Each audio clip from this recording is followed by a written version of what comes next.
Barulho estranho na lavadora.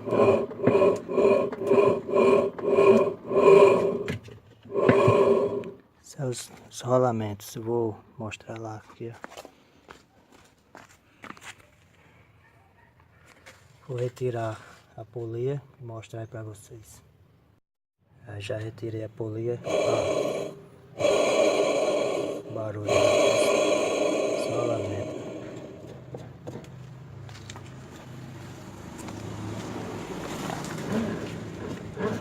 Tem que ficar livrezinho assim, tá vendo? Já tá sem a polia, bem livrezinha. Ó, não é pra ter aquele barulho.